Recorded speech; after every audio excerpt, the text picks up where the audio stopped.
반갑습니다. 황건대입니다. 네. 아주 오랜만에 뵙는 것 같지만 네. 한번 촬영을 했었고요.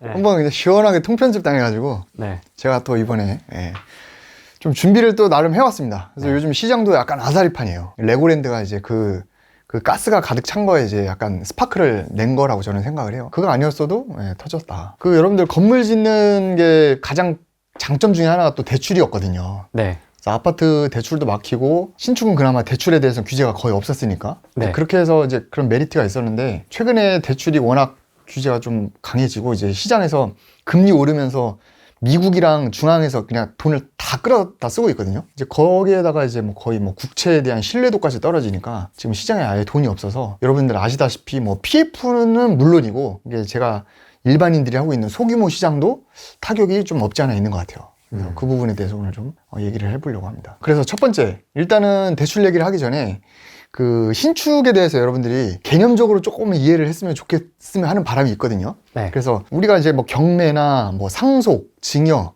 그다음에 부동산 가서 사는 일반 매매, 뭐 여러 가지 일반적으로 우리가 부동산을 취득하는 방법이 있는데 그 신축도 여러분들이 부동산을 취득하는 방법 중에 하나거든요. 사실은 그냥 건물을 지어서 취득하는 거니까.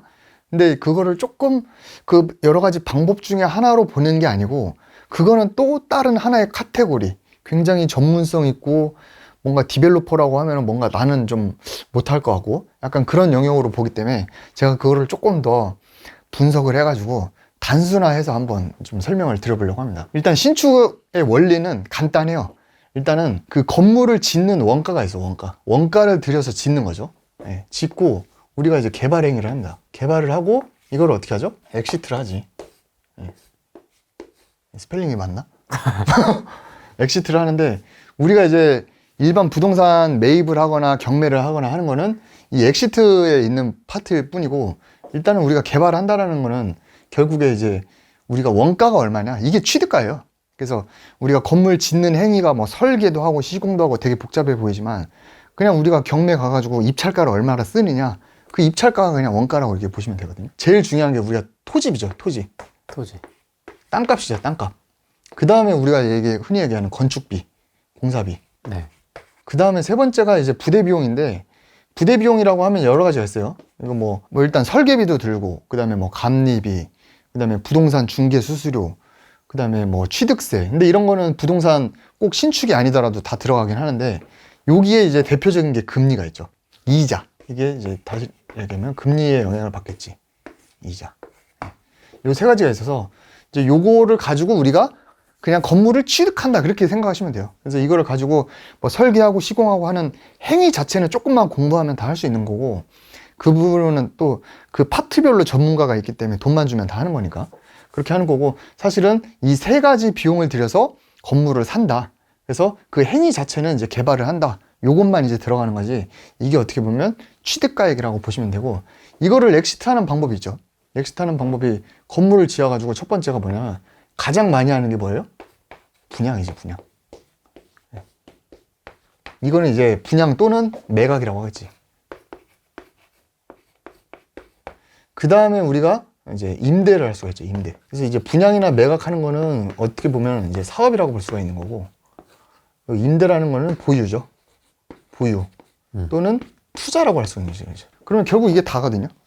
그래서 내가 건물을 뭐 이거에 들여서 이제 짓는데 결국 부동산을 얼마에 사서 얼마에 내놓느냐 이제 그게 똑같아요. 그러니까 아파트 갭 투자도 보면 아파트를 뭐 얼마짜리를 사가지고 뭐 올랐을 때 팔면은 그 차익이 얼마냐 사실 그 차익이 이거거든요. 요 5가지만 봤을 때 요 5가지의 각 파트별로 봐가지고 현재 시장 상황에서 요 5가지가 어떻게 돌아가고 있는지 이제 그거를 한번 보려고 합니다. 자, 첫 번째가 토지죠. 토지라고 하면 이제 보통 아파트, 오피스텔 이런 거는 그냥 우리가 대지 지분, 그 다음에 그 건물에 대한 상품성을 보는데 이 건물을 지을 때 토지는 진짜 토지겠죠. 토지인데 그 한 5, 6일 전인가? 이제 아파트 엄청 많이 떨어지잖아요. 뭐 그 서울에 있는 아파트도 근데 퍼센테이지로 보니까 한 0. 몇 프로 막 이렇게 떨어지더라고요 또. 그러니까 퍼센테이지는 뭐 크게 떨어지는 건 아닌데 그래도 막 몇 억씩 떨어지잖아요. 개별 아파트로 보면. 그렇죠. 아파트는 보면. 근데 토지 같은 경우에는 요즘 시장에 제가 요즘 임장 다녀보면은 토지도 떨어지긴 해요. 토지도 떨어지긴 하고 그 다음에 최근에 한 20년 동안 뭐 노태우 정부 때부터 그 땅값 추이를 보면은 IMF나 리먼 사태 때 아파트가 엄청 많이 떨어졌었잖아요. 근데 토지에 대한 그 시세를 보면은 그때는 대부분 보합이었어. 보합이다가 오를 때는 또 같이 오르고. 그래서 여러분들이 부동산이 뭐 쌀 때가 가장 싼 날이 언제냐 하면 오늘이 가장 싼 날이다. 이런 말이 사실은 이 토지에서 비롯된 말이라서 토지가 지금 사기에는 가장 최적기다. 예.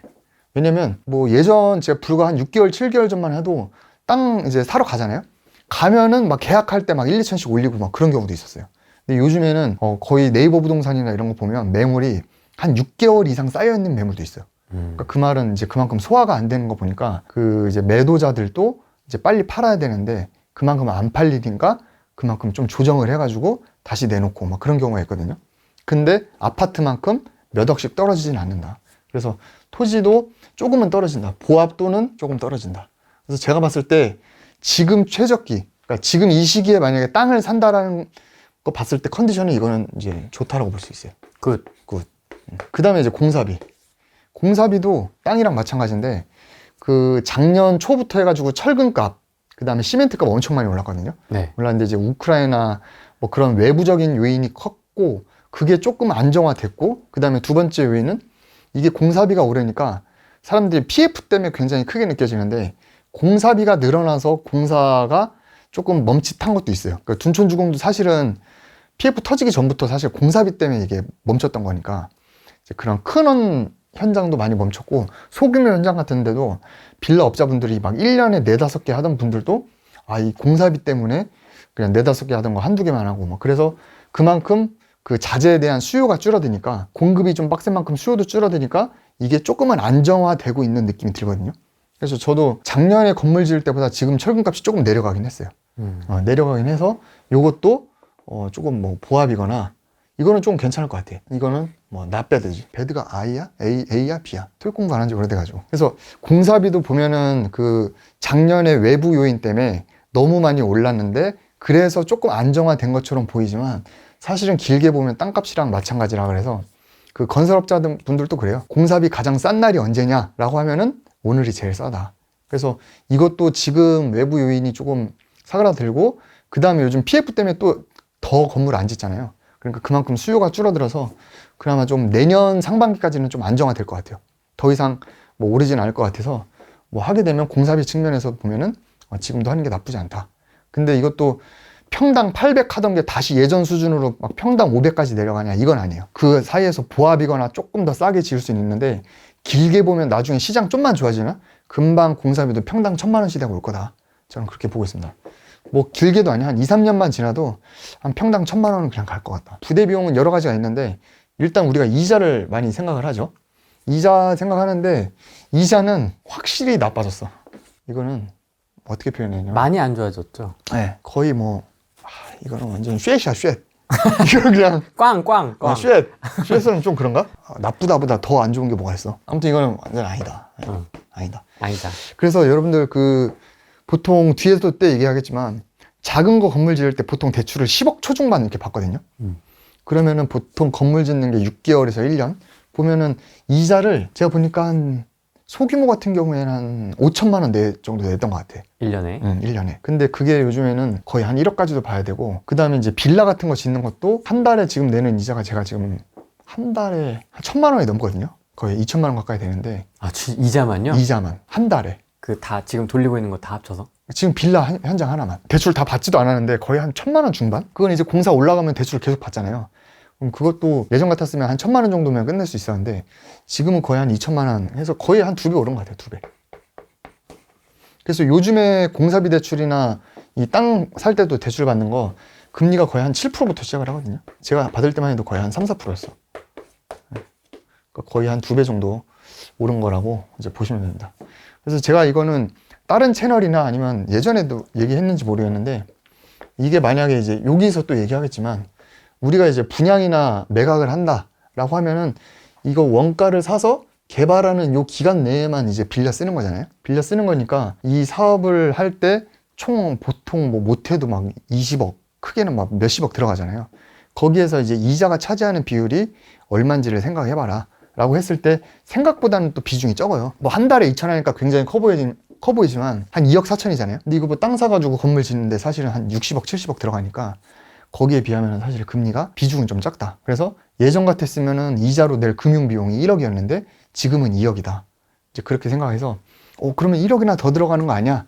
라고 했는데 금리가 오르더라도 만약에 시장이 좋으면 분양가를 1,000만 원씩만 더 받아도 사실은 16개니까 지금 분양하고 있는 게 16개거든요. 그럼 1,000만 원씩만 더 받아도 벌써 1억 6천이 분양가가 올라가는 거니까 사실은 해지할 수 있는 경우가 있는데 문제는 조금 이것도 문제고. 자, 그러면 여러분들 이렇게 건물 지어가지고 네. 분양 매각하거나 엑시트를 하거나 아니면 임대를 놔서 보유해서 투자를 하거나 둘 중에 하나인데 그럼 일단 분양 시장을 보자.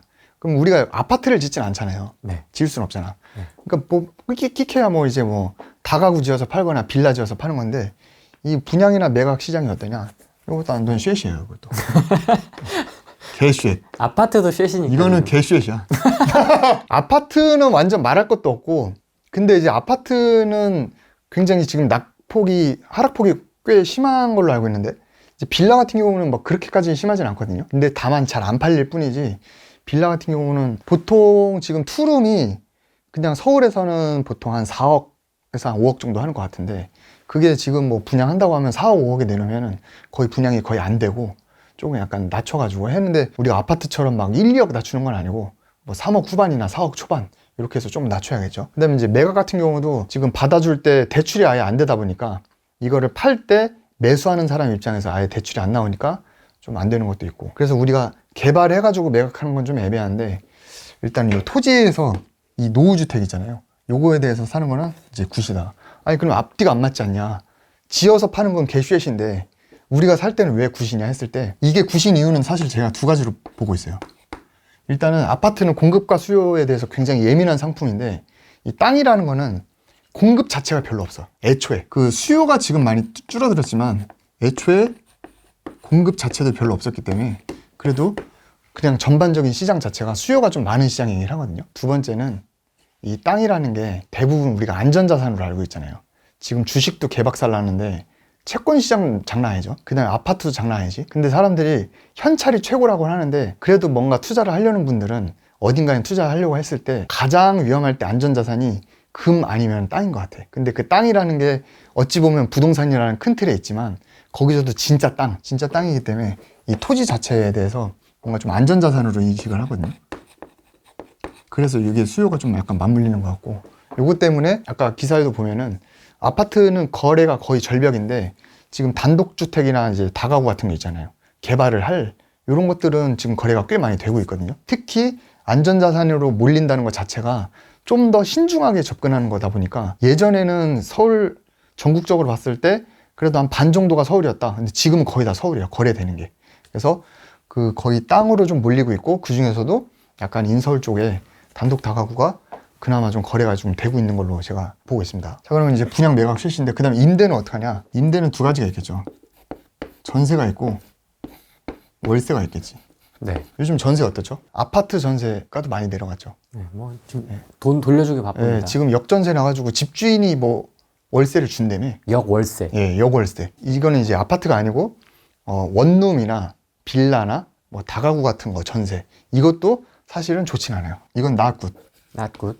근데 이 전세 시장이 안 좋은 이유가 제가 봤을 때 아파트랑 이유는 좀 다른 것 같아. 이게 전세 시장이 안 좋은 이유는 사실은 아파트 전세 시장이 안 좋은 거는 그 금리가 오른 영향도 있거든요. 금리가 오르니까 사람들이 전세자금 대출 받을 때 그 대출을 받는데 금리가 오르니까 야, 이거면 그냥 월세 가지, 약간 그런 것도 있었는데, 사실은 이런 소규모 전세 같은 경우는 전세자금 대출 상품 자체가 은행 상품을 거의 안 써요. 그래서 카카오뱅크나 중기청이나 버팀목 이런 걸 쓰는데, 이거는 사실 여러분들 금리 오르는 이슈랑은 상관이 없거든요. 조금 올라가긴 하잖아요. 올라가긴 하는데 거의 아직도 저금리로 하고 있기 때문에. 그 다음에 두 번째 이유는 전세가 안 좋은 게 이제 약간 심리인 것 같아요, 심리. 그래서 요즘에 그 전세 사기라는 게 이제 매스컴에서 많이 타다 보니까 사람들이 좀 저금리로 전세를 들어올 수 있음에도 불구하고 약간 심리적으로 전세 사기 때문에, 특히 이제 아파트보다는 소규모 이런 시장에서 전세 사기가 많이 일어나거든요.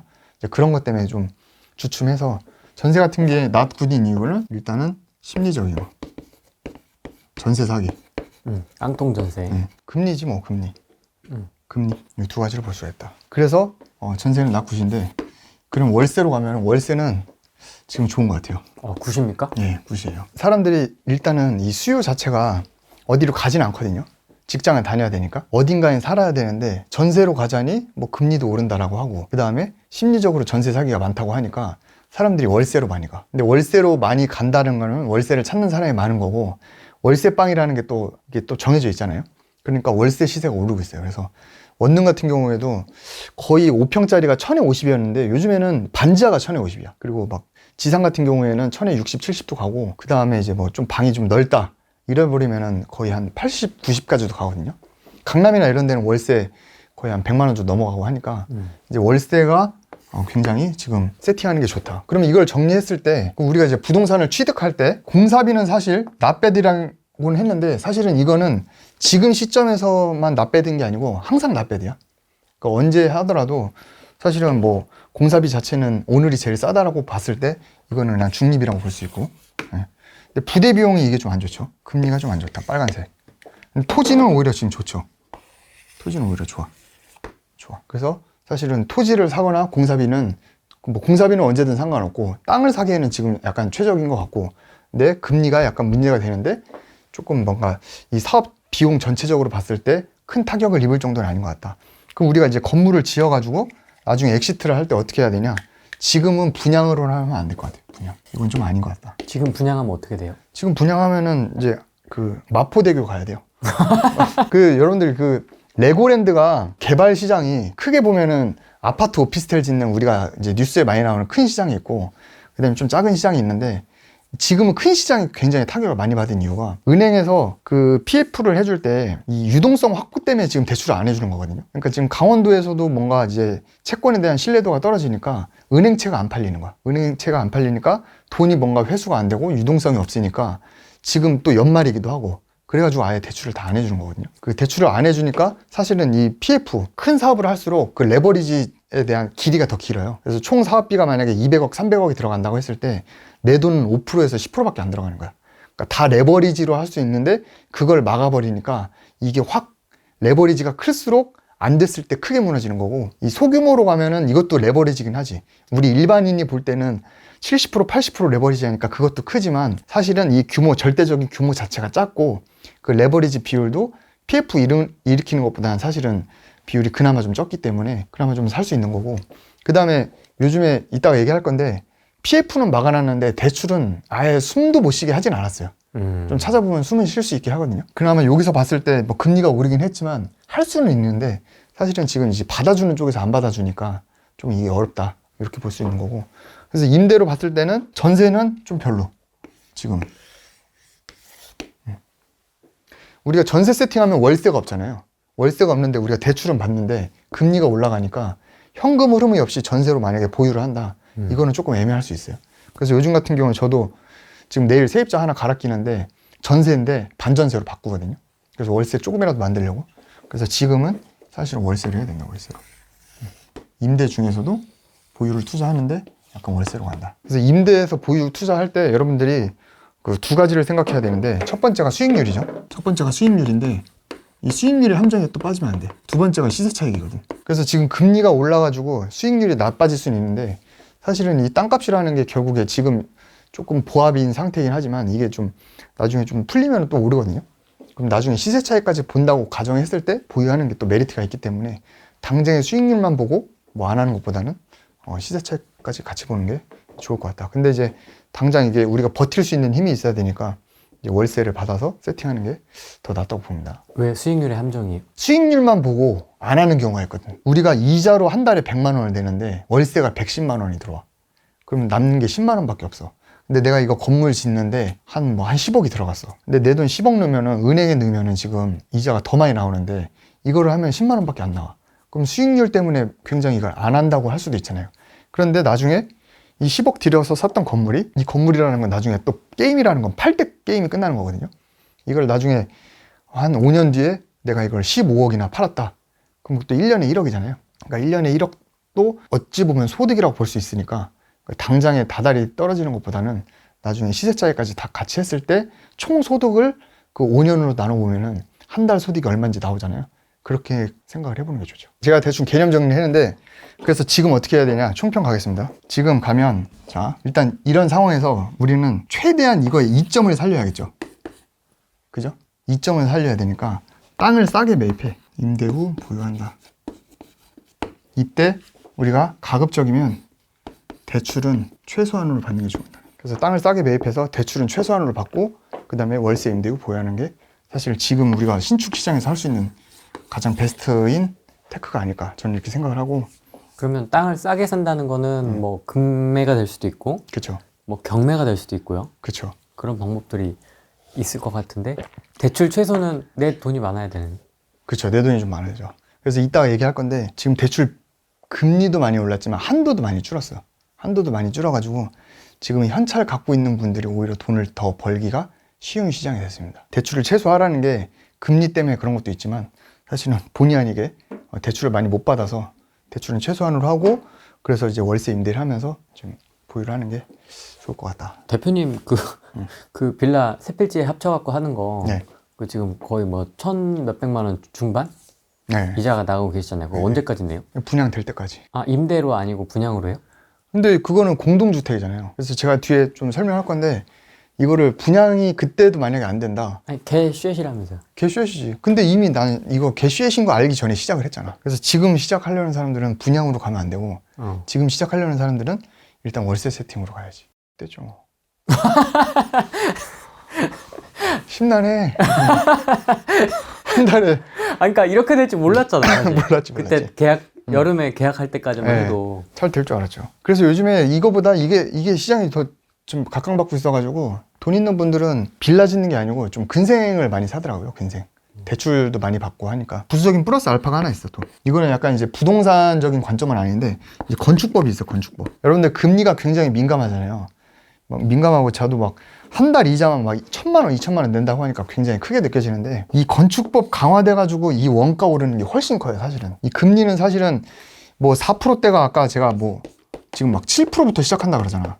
거의 2배 올랐으니까 뭐 엄청난 거 아니야라고 하는데 물론 금리도 부담이 되죠. 부담이 되는데 이게 결국에 이 사업하는 기간 동안만 쓴다라고 하면은 총 금액으로 치면은 이 사업비 전체, 이 원가 전체로 봤을 때는 사실 작은 비중이거든요. 근데 이 건축법 강화는 한 번 뭔가 사고가 나잖아요. 그러면은 다 바꿔야 돼. 예를 들면 어디 불이 났어. 불이 나면 그 다음부터 건물 지을 때는 유리를 다 방화창으로 바꿔야 돼. 그러면 방화창으로 바꾸면 그 창문이 건물에 한두 개야?